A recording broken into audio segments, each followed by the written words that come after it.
I see a lot of familiar faces in the crowd. A lot of my friends are here. I didn't actually pay them to come. They're here for the bar. And my friends would also very readily tell all of you that I really like to talk. And so I don't begrudge them for being here for the bar. I'll take a captive audience any way that I can possibly get one. So as Michelle indicated in the introduction, my research interests have always been very broadly in the area of physical activity and health. And according to the World Health Organization, health is a multidimensional construct. It's not simply physical health and the absence of disease. It actually includes multiple dimensions, including spiritual dimensions, physical dimensions, and psychological dimensions. It also exists on a continuum with both positive and negative poles. And so the absence of disease, which is what we often all characterize as being healthy, not being sick, only falls in at about the midpoint of that continuum. And so on the far end of it, of course, we have morbidity or disease, and in the worst case scenario, mortality. Of course, once we move beyond the absence of disease, what we have is the capacity to enjoy life, the capacity to withstand challenges, and ultimately wellness and well-being. And so physical activity actually impacts health all along that continuum, and it also impacts all dimensions of health. And so this is one of the reasons that I think I find it so interesting as a research topic. But tonight I am going to fixate a little bit, now that I've said all that, I'm actually going to fixate tonight a little bit on risk of disease in terms of population health and the role that our daily movement behaviors have in preventing disease. So I'm going to start with a little historical sketch. So the idea that physical activity is good for our health is not a new concept. As far back as Hippocrates, people have been advising us that we need exercise in order to be healthy. But more recently, one of the first sort of landmark epidemiological studies that ever identified a relationship between physical activity and coronary heart disease was done in London in the early 50s. So Jeremy Morris did what I actually think is quite a cool study, and I always like to teach about this study in class, and it was called the London Transport Study. And so Dr. Morris was very interested in occupational health. And so he embarked on a study of workers within the London transport system. And specifically, he was comparing drivers and conductors of the trains, the trams, and the trolleys in London in the early 50s. So drivers and conductors had very different occupational tasks. The drivers would sit all day driving. The conductors, on the other hand, basically moved around all day, and if it was a double-decker bus, of course, they were actually going up and down stairs all day, because their job was to collect the tickets.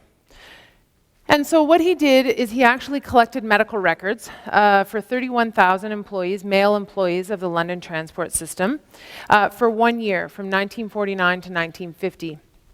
And he identified the first incidence of coronary heart disease in any individual. So the first time anyone missed work due to coronary heart disease. And he compared the drivers and the conductors. So I've got some numbers here that you don't need to get too bogged down in the numbers, but I'll give you the overview. So what I'm showing you here are incident rates of coronary heart disease, either angina or myocardial infarction or a heart attack, or the worst case scenario, immediate mortality, so sudden cardiac death. And what he found was that there was a significant difference between the drivers and the conductors in the incidence of these events. So the overall total incidence of coronary heart disease was much lower in the conductors, the people who were moving around all day, as opposed to the drivers. And furthermore, when instances of coronary heart disease or the like did occur in the conductors, it was more likely to occur as the sort of less serious incidents like angina, as opposed to immediate mortality, which I think you can see the rate was much higher in the drivers. So what Morris concluded was that physical activity at work is important in relation to coronary heart disease among middle-aged men. And so as I said, this is kind of one of the first most famous epidemiological studies that showed this relationship. And a number of studies followed, other very famous ones, the Harvard Alumni Study, the Nurses' Health Study. And slowly we started to accumulate more and more good evidence that physical activity is important for your health. So this led to, in 1996, the US Surgeon General released the first report on physical activity. So this was the first time there'd ever been a Surgeon General's report on something like physical activity, and it was called Physical Activity and Health. As an aside, every time I look at the cover of this book, I actually shudder a little bit because I can't help but remember an exam when I was in graduate school. I walked into an exam, it was a 3-hour exam, and I saw there was only one question on the exam. And the question was, summarize the Surgeon General's report on physical activity and health. My hand still sort of cramps up when I think about it. So shortly after the Surgeon General's report was released in 1996. Canada released National Physical Activity Guidelines. So these were released in 1998. The launch was actually in Fredericton, New Brunswick. I happened to be there. And so Canada was actually on the cutting edge of this. We were the first nation to release national guidelines for physical activity, telling people how much physical activity they should do. These guidelines were updated in 2011, so you're looking at the newer version of the guidelines.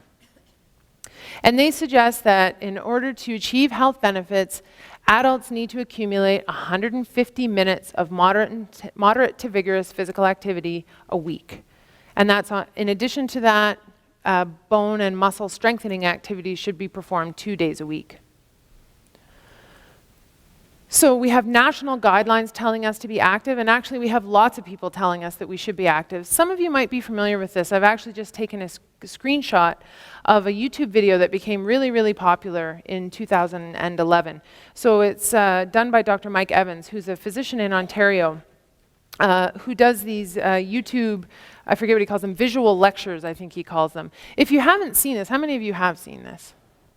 A few people, okay. So if you haven't, I actually encourage you to Google it and find it because it's quite entertaining.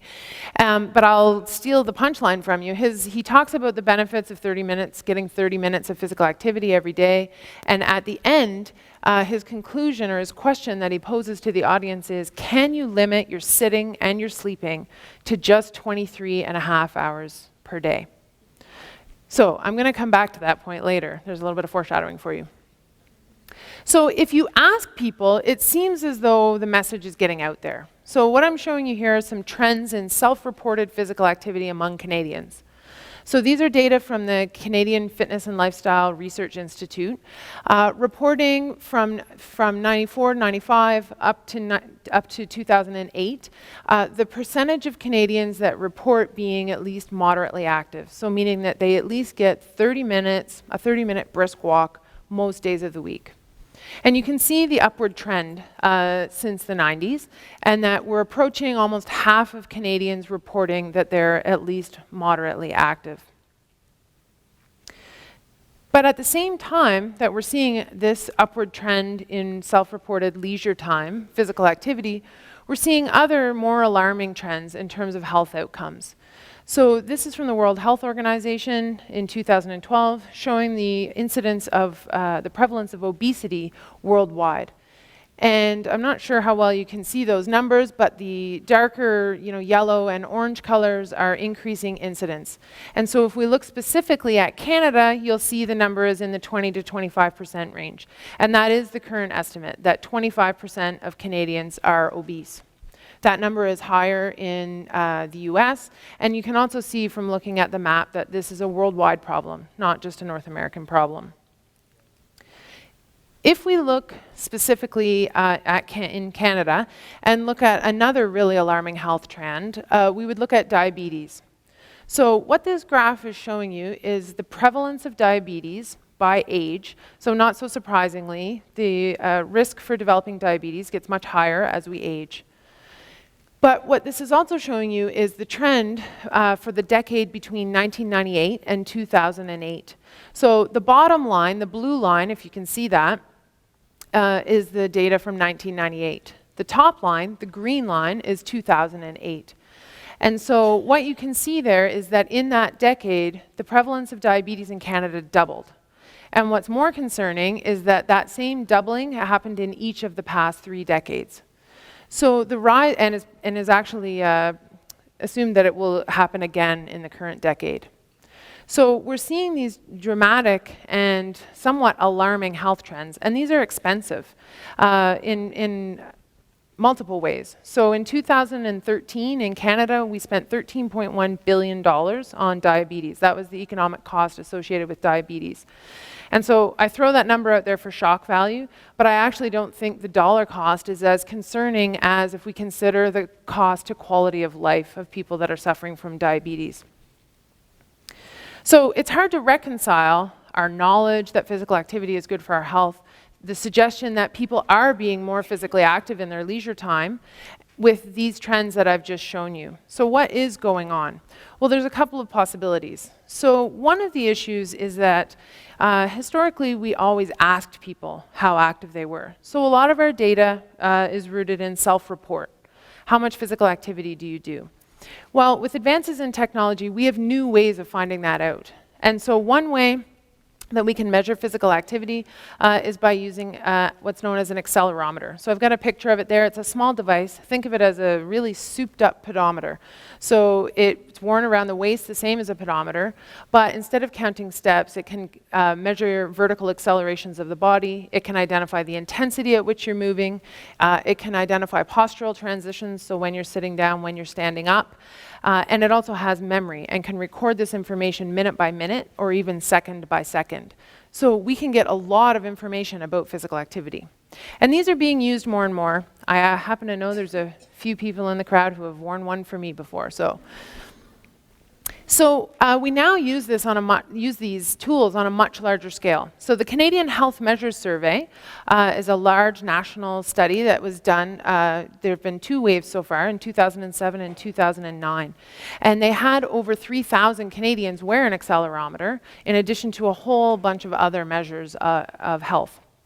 And so when you actually objectively measure how much activity people are getting, as opposed to asking them, the picture is actually a little bit different. So this is the actual percentage of Canadians that are meeting Canada's physical activity guidelines. So achieving 150 minutes of moderate to vigorous intensity physical activity each week. And so the number is actually more like 15%. And you'll recall that when you ask people, the number looks more like 50%. So there's a problem, and clearly people are not actually moving all that much. And so all of this has led to a bit of a paradigm shift in the field in the last 10 years or so, where we've started to recognize that we need to be thinking about all the other behaviors that people are doing during their day and how those might be impacting health, since the reality is very little of it is physical activity. So what I'm showing you here is the movement continuum, and all of the activities that you do during a day fall somewhere along this continuum. So at the far left end, of course, we have sleep, something that we all spend a good portion of each day doing, some of us more than others for sure. But once we move past sleep and we're into waking behaviors, the first one on the continuum is sedentary. And so sedentary behavior is what you are all doing right now. So sedentary behavior is defined as any waking activity in a seated or reclined position with a very low energy expenditure. So less than 1.5 times your resting metabolic rate or your resting energy expenditure. On the far other end of the continuum, we have moderate activity and intense exercise. So this is going to be anything from a brisk walk to a hard run to a sprint is what's on the far end of the continuum. And of course, what's in the middle is light activity, and this is everything else, right? So this would include much what I'm doing right now, right? Standing, pacing around, maybe light housekeeping, sweeping, or those kinds of things. So less than 3 times your resting metabolic rate, but still higher than 1.5. So light activity, not purposeful exercise. So we've done a lot of research on this end of the continuum, and we've geared all of our guidelines and all of our recommendations for people up on this end of the movement continuum. But the reality is that if you are achieving those 150 minutes of moderate to vigorous activity each week, that still only represents 1.5% of the minutes in your week.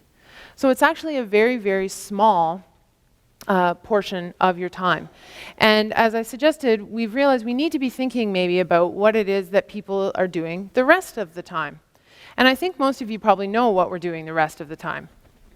We spend a lot of time sitting. Most of us spend a lot of time at work sitting, and that's a necessity. We also spend a lot of time doing seated or reclining activities in our leisure. So things like watching movies or watching television or video games or computer use. And so we spend a lot of time sitting. How much time do Canadians spend sitting? Well, if you look at what's called the Canadian Community Health Survey, a very large survey of Canadians, over 46,000 Canadians were asked some questions about their health. And when asked about how much they watch TV, the result was that 27% of men and 24% of women report watching TV more than 15 hours per week.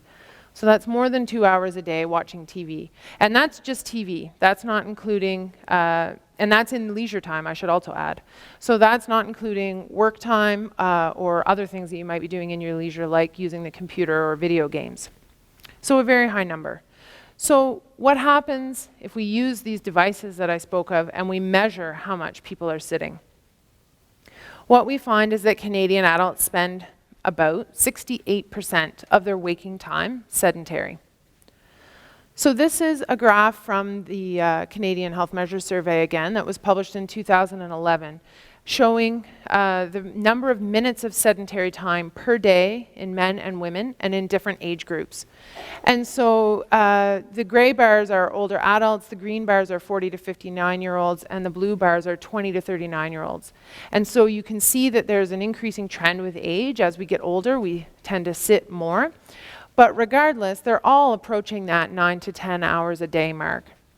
And so in fact, the average for men is 9.6 hours per day of sedentary time, and the average for women is 9.8 hours per day.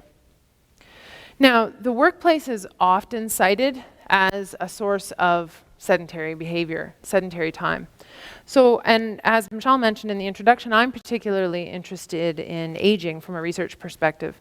And so some colleagues and I were very interested in retirement. So what happens then once you retire and you no longer have this, you're no longer tied to your chair at your desk? And so we did an analysis of data from the Canadian Health Measures Survey, 60 of Canadians who were 60 to 79 years old, and we compared those who are working with those who are not working, so have retired. And what we found is, I think you can see pretty clearly, basically absolutely no difference, right? So whether individuals are working or not, they were still accumulating close to 10 hours per day of sedentary time. This behavior is still really prevalent, even if you're actually a really active person.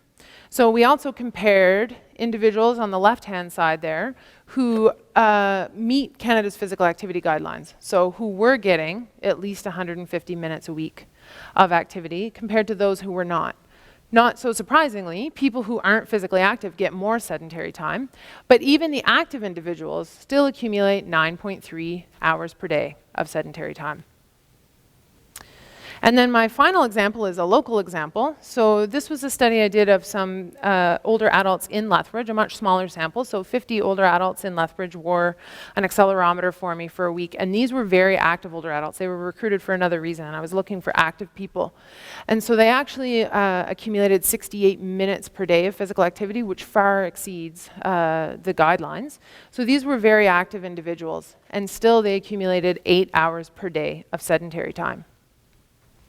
So I guess the point I'm trying to make with all of that is that individuals could actually exercise for 2 hours a day, which would be a very, very active person, and still manage to be sedentary for 85% of their waking time. So does this matter? That's what you're all here to find out. So the question that's often posed, or the sort of statement that you often hear now is, sitting is the new smoking. So people are aware that there might be some health risks associated with all of this sitting that we do. And so I'm hoping to answer that question for you tonight, or at least give you my opinion on that question. Is sitting really the new smoking? Well, we certainly do have evidence that sitting is not great for your health, and I'm going to give you some examples. So there have been many national studies in a number of different countries, much like the one that I talked about with the Canadian Health Measures Survey. Every country kind of has their own version of that survey. And so I've pulled some examples from different countries. So in the Australian, it's an Australian diabetes study, a large-scale national study. They measured sedentary time and compared it to health outcomes and found that a 10% increase in sedentary time is associated with a 3.1 centimeter larger waist circumference. So most of us know that a larger waist circumference is a risk for coronary heart disease and diabetes, right? Visceral adiposity, or storing more fat on the trunk, is worse for our health. Out of the US, what they found, just one example of their findings related to sedentary time, is that a 2-hour per day increase in TV time is associated with a 23% increased risk of obesity and a 14% increased risk of type 2 diabetes. So incidentally, those two alarming trends that I showed you earlier.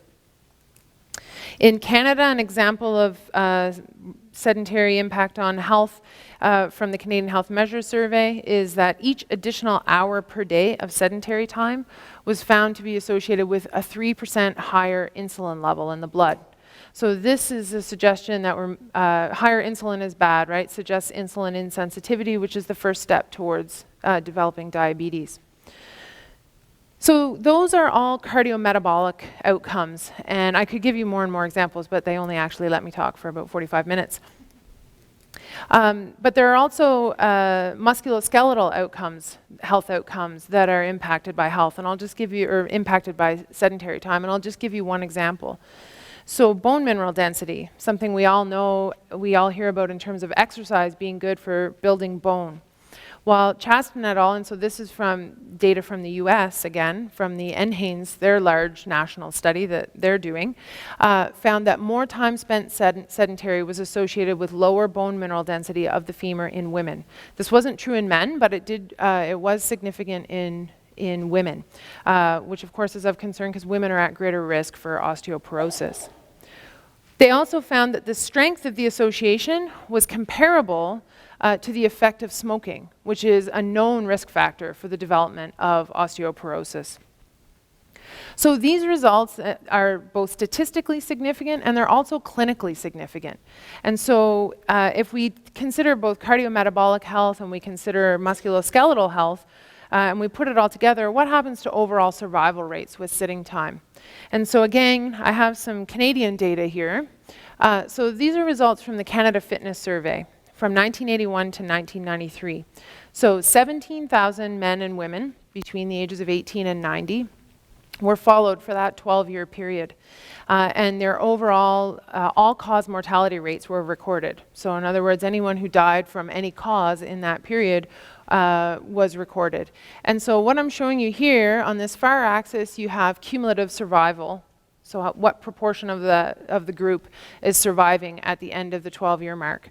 And if you can't see that at the back, these lines represent how much time people reported that they spent sitting. And so the top line is people who said they sit almost none of the time. And the bottom line is people who said that they sit almost all of the time. And I think that you can see the difference in these two lines, that at the 12-year mark, there were far fewer people surviving who said they sit all of the time. So all of this is meant to alarm you and suggest that sitting appears to be bad for our health. But I'm a physiologist and I'm always curious, so how? How is it that sitting is impacting our health? And there's a few possible ways in which this could be happening, and I'm going to give you a few examples. So the first is a fairly straightforward one that perhaps you've already thought of, and it relates to energy balance. So when you're sitting, you're not burning very many calories. So if we think about energy balance and the effect that it can have on our bodies, I'll give you just a small example. So I've taken some liberties with these estimates. I'm assuming a 70 kilogram person, and I'm making some assumptions about they're using some average numbers to do these calculations. But for this 70 kilogram individual, 2 hours of sitting would require about 191 kilocalories of energy. If that same person were to stand for 2 hours, the energy expended would be 367 kilocalories. So that's a difference of 176 kilocalories, right? Which is far less than a latte from Starbucks. So perhaps sounds not all that significant. But if you multiply that up over 7 days, you get a positive energy balance of 1,232 kilocalories. So starting to sound a bit more serious. If you, again, make assumptions that all else stays exactly the same in terms of nutrition, a positive energy balance of 1,200 kilocalories a week would result in a gain of 1 pound of body fat in less than 3 weeks. So perhaps one of the issues with all of this sitting and the ways in which it impacts health is simply by increasing our risk for obesity, which we know has other negative effects on our health. So that's possible. Another possible culprit is the effect of sitting on insulin action. So insulin obviously is a hormone that's required for the normal metabolism of glucose. And of course, when insulin stops working is when we end up with type 2 diabetes. So to illustrate the effect that sedentary time can have on insulin, I'm going to tell you about a study that was done by Stevens in 2011. And it was kind of a neat study. So Stevens had a group of young, healthy males. So these were 25-year-old men, young, fairly fit, and had them come into her lab on three different 24-hour sessions. And in one of the sessions, they were told to sit pretty much in 2 of the sessions actually, they were told to sit pretty much all of the time. And they ended up sitting for about 17 hours of the 24-hour period. And then in the 3rd trial was the no-sit condition. And in the no-sit condition, they were told to minimize their sitting as much as possible. They had to stand while they watched television. They had to stand while they talked on the phone. They didn't do any purposeful exercise. They were in a sort of a room with a desk and a stool. But they stood and paced around and did some light household chores, I think it said, quite a lot. And then the morning after each of these days, they measured their insulin action. And so you can tell from the bars that there's some difference. So the black bar on the left is the no-sit condition. And then the other 2 bars represent the sitting conditions. And so after only 1 day of sitting in young, healthy males, insulin action was 39% lower compared to the day that they got to stand and pace around all day. The other thing that they did, the white bar on the far right side, which looks a little bit higher, represents the same sitting condition. So they still sat all day, 17 hours of sitting. But they gave them less food. So they tried to account for this energy balance issue. And so they didn't get very much to eat because they weren't expending very much energy. And so you'll see that it helped a little bit. There was a significant difference. Insulin action was a little bit better, but it still wasn't as high as the day that they were moving around standing. And so this suggests that the energy balance issue or the excess calories that come from just sitting might be part of the problem, but they're not the whole problem. And so they concluded that there's something at the cellular level in the muscle that when muscle is inactivated, insulin no longer functions appropriately. My last example of a mechanism, a way that prolonged sitting might be hurting our health, is an enzyme called lipoprotein lipase. So lipoprotein lipase is an enzyme that you all have, and in this picture you can see it here. It exists in the walls of your blood vessels, and it's an enzyme that's responsible for the metabolism of fat. So it breaks down triglycerides or fat in your blood that you've ingested, and it breaks them down so that they can be taken into the cells, either into adipose cells to be stored or into skeletal muscle, so it can be used as a fuel source. And so a number of studies have shown that when this enzyme, lipoprotein lipase, is not working well, we see a strongly increased risk of atherosclerosis and a really strongly increased risk for coronary heart disease. So we need this enzyme to be working well for our health. And what a number of studies, particularly a lot of this work has been done in an animal model so far, but what it's shown is that when you inactivate skeletal muscle, when you unload the muscle, this enzyme slows down. It stops working as well. And very significantly and very quickly. Again, within hours and days of being inactive, the activity of this enzyme declines. So there's definitely evidence that it's not just simply an energy balance thing, that when we unload our muscles for prolonged periods of time, things stop working. Things don't work as well. And this is undoubtedly playing a role in these health risks and why they're associated with our current pattern of spending a lot of our time seated. So if we go back to Morris briefly, you'll remember I said that he concluded that physical activity at work is very important in relation to coronary heart disease. But perhaps he had it wrong. Perhaps it wasn't the physical activity. Perhaps the issue, in fact, was all the sitting that the drivers were doing at work, as opposed to the activity that the conductors were doing. But it's not actually all that simple. And so I've picked some examples to show you that found very strong results that sedentary time is associated with poor health outcomes. But there are also many that have found different conclusions. And I'm actually going to give you an example from my own lab. So in my lab, we're very, very interested in musculoskeletal health outcomes, in functional outcomes. And so a grad student of mine who's in the room actually, and I embarked on a study to examine balance. We were interested in balance and muscular strength in women over 50 and how that might relate to sedentary time. So we had them wear an accelerometer for a week, and then we tested them on using dynamic posturography, computerized dynamic posturography, which is in Dr. Brown's lab, and she's in here somewhere too, actually. And so what we found initially was that, in fact, what we were expecting, which was sedentary time was inversely associated with balance performance. So the more sedentary time these women accumulated, the worse their balance scores were.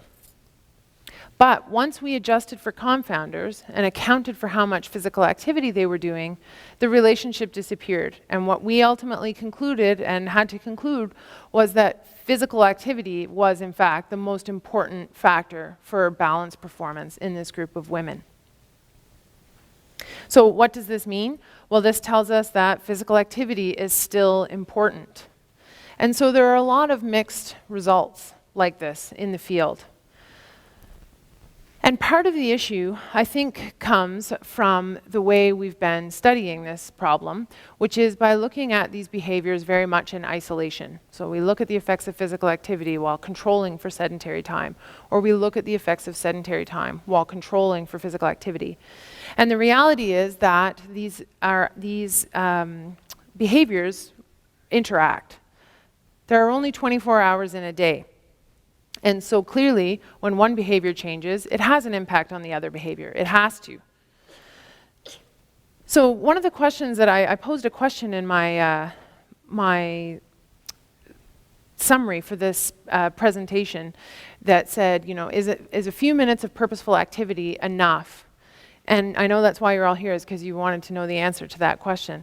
And unfortunately, I actually am not going to tell you the answer because I don't think we actually know the answer to that question yet. But I am going to take a few minutes to tell you how I think we're going to go about trying to answer that question. So again, as I indicated, these behaviors need to be considered as a whole. We need to be thinking about all four of our daily behaviors: sleep, light activity, sedentary time, and physical activity together. So for example, if I tell you that it's really important to get a little bit more light activity in your day, so a little bit more sort of standing up and moving around, but that takes away from your sleep time, what's that going to do in terms of health? We know that sleep is actually, interestingly, although it is the most sedentary behavior of all, it's very important for health. And so this would undoubtedly have some outcome that we might not see if we were ignoring the sleep part of things. Conversely, what if you added that light activity and you took it away from your sedentary time, so you stood a little bit more and walked around a little bit more at work, but then because of that, you actually skipped your lunchtime walk that you would normally do, so we took away some of your physical activity time. So now your overall daily movement pattern has shifted and changed. And so I think and others think that what's been happening is we're missing information by only examining these behaviors in isolation. And so there's a current trend, a very new approach that's being suggested in the field called compositional analysis, where we start to actually look at all these behaviors as a whole as the exposure variable that we're interested in, and look at health outcomes in that way. So this compositional analysis is actually not new. It's been used in other fields lots of times previously. But it's very new in the world of physical activity research. And in fact, the first paper that's ever been published on it was published only a couple of months ago. It's a fairly complicated statistical technique, and I feel somewhat confident that none of us wants to sit around and talk about stats. There's the odd exception in the room, probably. But most of us don't really want to sit around and talk about stats, so I'm not going to do that. But I am going to show you an example of the kind of information that we can tease out from this new way of analyzing physical activity or movement behavior as a whole. So this is the study that was published that I mentioned. And so this compositional analysis will allow us to manipulate and imagine and predict what would happen to health when we shift behaviors from the 4 behaviors from one part to another. So in this example, Sebastian Chaston took data from the US again, from the NHANES sample. And he used this compositional analysis to look at, okay, what would happen if we take inactive people, so these are people who are not meeting the physical activity guidelines, and all-cause mortality. So what we have on the y-axis there is death rates, deaths per 10,000 person years. So bigger number, not good. So inactive individuals who only spend less than 25% of their time being sedentary, meaning that their moderate to vigorous physical activity, time that they could be active, is being replaced by some combination of being sedentary and light activity. So pacing around like I am up here right now. And there's the rate. If we shift it further and we say, okay, 25% of their time was spent sedentary, we see about the same result. When we shift to 50% of their time being spent sedentary, so now we're taking away a lot of that light activity and we're replacing it with sedentary time as we go along, we can see a steadily increasing death rate. So by the time we get to more than 75% of their time being spent sedentary, it means they're not getting any physical activity and they're getting very little light activity as well. So then what if we take active individuals? So if we take an active person, so they are at least meeting the minimum guidelines for physical activity, so at least 150 minutes per week, and then as we move along and increase their sedentary behavior, that's displacing their light physical activity. So if we hold physical activity constant, I should mention that we're also holding sleep constant in this model, so we're assuming 8 hours of sleep. So you can see here are the active individuals and a very similar trend, although the death rate overall is lower because these people are active. As we displace the light physical activity that they might do, right, that sort of incidental activity that's embedded into our day, we still see a trend towards an increase in death rate. So even the active individuals have something to lose by being sedentary all the time. The other thing that I think is kind of interesting about these data and these results is that if you look at the far left at the people who are spending less than 25% of their time being sedentary, meaning they're actually moving around quite a lot, there's almost no difference between the active and the inactive people in terms of overall death rate, suggesting that perhaps lots of light activity throughout the day can be as helpful as purposeful physical activity. But I should clarify, this is the first time this analysis has been done. This is the first paper that's ever been published and the first time this has been used to look at any data set. So I think we need more evidence before I'd be willing to, stake my life on that one. So I said I was going to answer the question, is sitting the new smoking? And my answer to that question is I don't actually think so. I actually don't like that analogy at all. And I have regular disagreements with some colleagues about this because it is a very popular analogy. But my issue with it is that I think it oversimplifies the problem. So first of all, it really oversimplifies the physiology. The physiology of smoking and what it does to your health is something that we know a lot about now, right? We can very clearly tell you what the risks are for smoking and the dose-response relationship that is observed. I can't tell you the exact same thing as of yet about sedentary time or about your movement behavior. The other issue is that I think it really oversimplifies the message. It's very, very easy for me to tell all of you what to do about smoking in terms of your health. Don't smoke. Not ever, not one cigarette, not at all. Now, to illustrate my point, imagine a scenario where you have all come to hear a researcher speak about the health effects of smoking, the negative health effects of smoking, and I let you all sit there and smoke through the entire talk. It sounds ridiculous, but you have all been sitting through this entire talk. So clearly, I can't tell all of you to never sit. We can't tell people just don't sit down. We'd actually just never sit down. We're going to ban all of the chairs everywhere. We clearly can't do that. So the messaging is far more complicated than the public health messaging around smoking. So I don't like this analogy, even though you will see it around a lot. And I do understand where it's coming from. But as I've said, I think it oversimplifies the problem. So while I'm critiquing things and criticizing people, I'll go back to poor Dr. Evans, and I'll say that I was never a big fan, actually, of this message. The overall message about the benefits of physical activity are great, and he presents these things in a really, really entertaining way. But as I said, his ultimate question at the end was, can you limit your sitting and your sleeping to just 23.5 hours a day? Which suggests that once you get your 30 minutes of exercise, it really doesn't matter what you're doing the rest of the time. And I'm hoping that I've convinced you that it probably does matter. It probably matters actually quite a lot. Now, I should say that I've heard that he has another visual lecture out now called Make Your Day Harder, which is probably more in keeping with the theme of my talk tonight. So, you know, he's caught on. So where does this leave us in terms of our physical activity guidelines? So you'll notice that these physical activity guidelines are actually not too far from what I just critiqued of Dr. Evans, right? 150 minutes per week. Now, it is clearly emphasized that these are the minimum recommended amounts of physical activity, but there's nothing in there about sedentary behavior or about what you should be doing with the rest of your time. And so I think what you're going to see is changes in these, well, I know that you're going to see changes in these guidelines and the way they're developed in the future. And so this more holistic approach where we consider your movement behaviors, including sleep, over the whole day and give more sort of 24-hour movement guidelines is the trend and is where we're headed.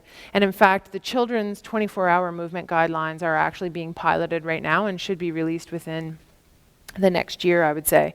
And I expect the adult ones will follow shortly thereafter. And I'm working with some colleagues right now, moving us in the direction of developing those same kinds of 24-hour movement guidelines for older adults. So you're going to see some changes in these guidelines and how we recommend things to people in the future, very soon. So I'm more than happy to, and I would actually greatly enjoy entertaining some questions. Before I do, though, I do have a couple of quick acknowledgements that I just want to make. I'd like to obviously acknowledge some organizations that give me money, because that's always good, and a number of collaborators that I work with and that I really enjoy working with, listed there at the top. I'd also really like to recognize my students. So this is a picture of some of my graduate and undergraduate students, and a list there of some graduate and undergraduate students that are working in my lab right now. And I really appreciate the time that I spend with them. I know that over my 12 years at the U of L so far, I've learned far more by trying to figure out the answers to the crazy questions that my students ask me than I have any other way. And working in the lab really wouldn't be all that much fun without them. So I'd like to acknowledge them as well. So thank you very much for being here. Feel free to stand while we ask questions. I know by the time I'm done giving this talk, people are usually getting a little antsy and getting the urge to move. So thank you very much.